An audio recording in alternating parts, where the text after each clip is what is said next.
హైదరాబాద్‌లో ఈ GHMC delimitation అనేది ఒకటి జరుగుతుంది. ఎవరికన్నా తెలుసా? అసలు ఈ టీవీ నైనో, 10 టీవీలో అసలెందుకు చూపిస్తున్నారు? ఎవరైనా ఆలోచించారా? యెస్. మనకు టైం ఉండదు కదా! ఇలాంటివి ఆలోచించడానికి. అడ్డమైనోళ్ళకి టక్ టక్ టక్ మన నోట్లో ఉద్దడానికైతే మనకు టైం ఉంటది. కదా! కానీ end of the day thing ఏంటి అనంటే, జీహెచ్ఎంసీ వాళ్ళు ఒక విభజన అనేది చేద్దాము అని జెప్పేసి. ఎట్లా మనము ఏపీ, తెలంగాణ ఎలా విడిపోయామో అండ్ జీహెచ్ఎంసీలో ఉన్న ప్రతి వార్డ్‌ని కూడా 150గా ఉన్న వాట్స్‌ని 300 వాట్స్ చేస్తున్నారు. ఎందుకు? యాక్చువల్లీ వాళ్ళ సెన్స్ ఆఫ్ హ్యూమర్ ఆలోచించేది ఏంటి అనంటే, ప్రభుత్వం ఆలోచించేది ఏంటంటే, ఫండ్స్ ఎక్కువ జేయొచ్చు. కాలనీస్‌ని విభజిస్తే, వార్డ్స్‌ని విభజిస్తే ఇంకా మనం ఎక్కువగా గ్రోత్ చేయొచ్చు అని. కానీ ఆర్‌డబ్ల్యూఎస్ వాళ్ళు ఏమంటున్నారు అనంటే, ఫండ్స్ చీలిపోతాయి.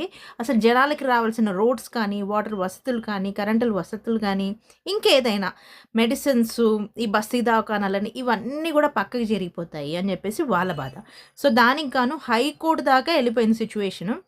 ఈవెన్ కార్పొరేటర్స్ అంతా కూడా ఇది అసలు సరైంది కాదు 300 జేయడము అని జెప్పేసి మొత్తుకుంటున్నారు. యాక్చువల్లీ ప్రభుత్వం ఏం ఆలోచించింది అనంటే, కాస్త డీలిమిటేషన్ చేస్తే, మనం ఇంకా ఎక్కువ బాగా సర్విస్ చేయొచ్చు అని ఆలోచించారు. Let's see what happens next ఏమవుతుందో. యాక్చువల్లీ డీలిమిటేషన్ అనేది ఇలా చేయడమే బెటర్ నిజం చెప్పాలి అంటే. విభజన ఎక్కువ జరిగితే.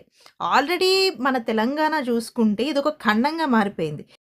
డాక్యుమెంటరీలో వాడు హిందీలో ఏమన్నాడు అంటే, హైదరాబాద్ ఏ హేకి ఆబాది జనాభా హే, ఏక్ ఖండ్ హే అని చెప్పాడు. అంటే నార్మల్‌గా మనది చిన్న పాపులేషన్ గాదు. ఎందుకంటే బీహార్ నుంచి, కర్ణాటక ఇటు బయట ఎన్నో కంట్రీస్ నుంచి మన దగ్గరికి జార్ఖండ్ వాళ్ళు చాలామంది వచ్చి బతుకుతుంటారనమాట. సో, విభజించి అలా జేస్తే ఏదన్నా అవుద్దేమో అని వీళ్ళ ఆలోచన. ఈ కార్పొరేటర్లు, వార్డ్ మెంబర్స్ వాళ్ళ ఆలోచన ఏంటి? ఫండ్స్ జీలిపోతాయని. కానీ end of the day high court ఏమిచ్చింది అంటే గొడవ పడ్డంతో ఇంకా 2 డేస్ అభ్యంతరాలు ఎవరన్నా ఉంటే జేసేసుకోండి. నెక్స్ట్ మేము జడ్జిమెంట్ ఇస్తాము అంది. లెట్స్ సీ జడ్జిమెంట్ ఏమిస్తుందో అసలు. లిటరల్లీ అది జరిగితే ఏమవుతుందో, జరగకపోతే ఏమవుతుందో కూడా చూద్దాం. Everything happens for good. Maybe ఇది గూడా మంచి గురించే జరుగుతుంది అనుకుంటున్నాను. మీరేమనుకుంటున్నారో చిన్న కామెంట్ చేయండి చూద్దాం.